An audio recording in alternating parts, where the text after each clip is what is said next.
Hey everyone, if you're watching this then you know Spider-Man No Way Home is back in the theaters, dubbed the more fun stuff version. Is it worth your time to revisit this movie? No, but for those of you who are diehard Spider-Man fans and who really love this movie, it may be a little bit something extra and fun for you to check out. I'll give you my reasons why for all of this right now.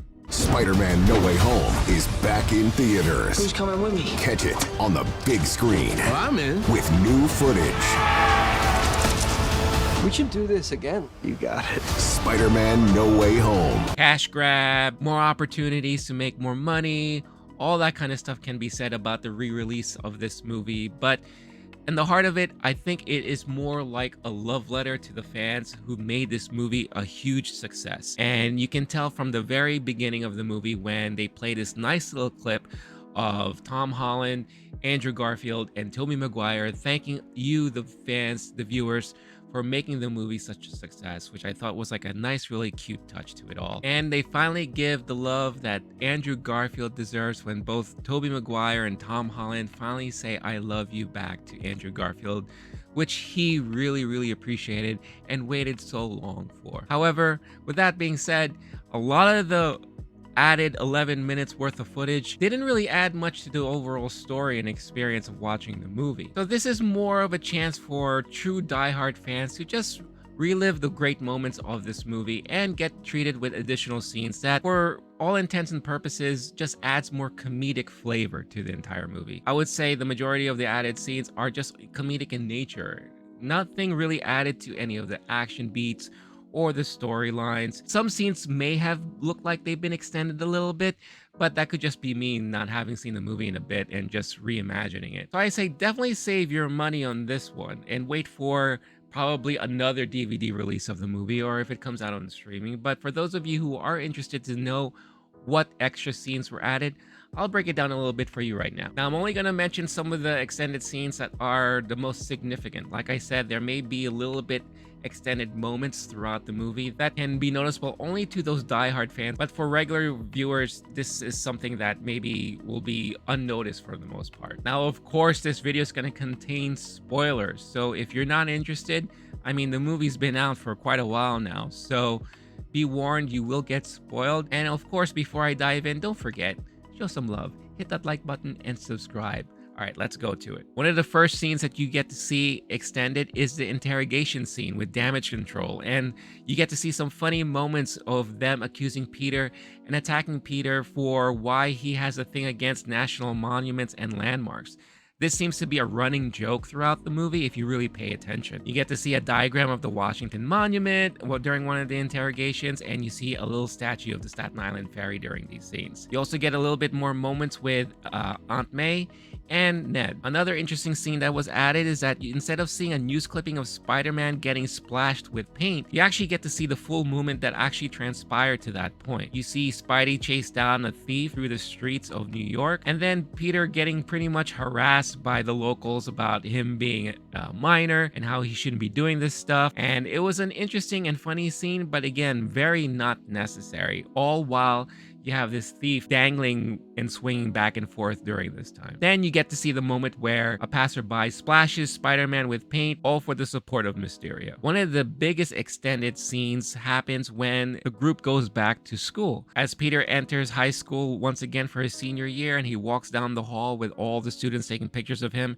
the scene now ends with one of the students claiming that Peter was once his lab partner. And you see Peter getting harassed in gym by the gym teacher, and the gym class kind of goading him on to climbing the wall, and he does so reluctantly, and then basically them calling him a freak. There was an added hall sequence where you see Flash signing copies of his book, but you also get to see a really extended news report by Betty Brant interviewing faculty members and students about Peter, whether or not they knew he was Spider-Man or seen signs of it. One of the funny parts of this portion is you get to see a reunion between Betty and Ned during the interview. The segment concludes with a report on a contest for the reimagining of the Statue of Liberty, and this weird running joke about safety in the cafeteria, about slippery floors and accidents. This appears more than once throughout the movie. What was really cool about this, as this happens, it leads to the roof moment where it adds a little bit to the understanding of the chaos that everyone has experienced returning back to school. Another extended moment is during a montage in the Sanctum Sanctorum where Peter, MJ, and Ned were fixing up the area where they'll be working on catching the multiverse men. You see Ned being kind of clumsy, bumbling around with things falling apart and things breaking as he's trying to make room for his workstation. MJ being MJ. One of the more significant moments is when the group comes upon this diorama of the neighborhood where the Sanctum Sanctorum is. And as they are looking at the model of the building itself, through the mystical window, they see what appears to be Doctor Strange looking out the window and moving about. Kind of reminds me of like a Beetlejuice moment. Now throughout the movie, they've added little different sequences for the Daily Bugle reporting. And one of the moments happens after Spider-Man encounters Electro for the first time, where there's an interview with a witness who saw Spider-Man fighting electricity guy and getting help by a dirt monster, and you see J. Jonah being very baffled by the interview and calling him a weirdo. As Peter and the gang fight off Doctor Strange and they finally decide to help out the Rogues Gallery, they head over to Happy's apartment. Everybody hops into the elevator and you get this really awkward moment where everyone's just standing there and looking off into the distance for no reason. We actually get another scene with Matt Murdock. You get to see Matt Murdock with Happy representing him against his case with damage control. Happy is alerted about the entry into his apartment that leads to the security footage that we all have seen in the regular movie. And once they enter, Happy turns off his phone, looking concerned, and Matt getting pretty frustrated with Happy's lack of composure and asking him to stop sweating. Scene ends with Happy just basically asking Matt, how do you do that? A welcomed extended scene takes place at the Statue of Liberty when the three Peters are united. We get an extended conversation with Tobey Maguire and Andrew Garfield about the opponents they have faced and challenges that they have had as being Spider-Man. We get more conversation regarding the unusual method of Tobey's web shooters and, you know, basically how are they conjured, how are they built up, how he really like produces them and all that. And there was a really funny line from Andrew when he says that he basically wants to see all the holes up close. You also get a little bit more confidence building and love shown towards Andrew during this moment as well. Does feel like throughout this entire sequence at the Statue of Liberty, there's a little bit more banter heard amongst the three as they battle the Rogues Gallery. The rest of the movie plays out pretty much normally, but we are treated to a new post-credit scene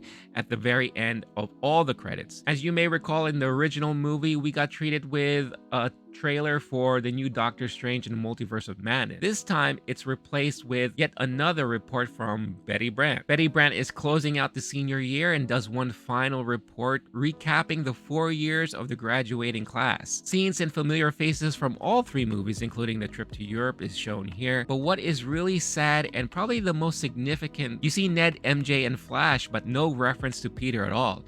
In fact, in one picture, you see Peter's face being covered by a dove flying off as the picture was taken. This really hammers home the fact that Peter is not known at all to this class that he's been a part of for the last 4 years. I really actually appreciated this part because it really gave us clarity as to how far did that spell go that Doctor Strange cast. So really, Peter is as if he never really existed at all to anybody. The video segment ends as Betty celebrates graduation, and that's the end of the movie. So there you have it. I mean, again, nothing really to go nuts for. This is probably better off saved and seen as features in a Blu-ray or just another cut version of the movie that can be watched at home through a streaming service or just by watching the DVD. So save your money, don't do it. But if you do, I hope you at least enjoyed it.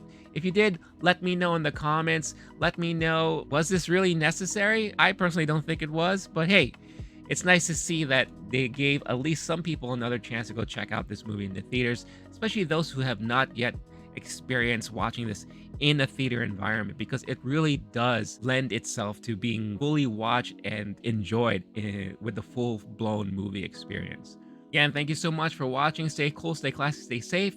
Don't forget, subscribe, like, hit the notification bell, and I'll catch you all in the next one. Peace.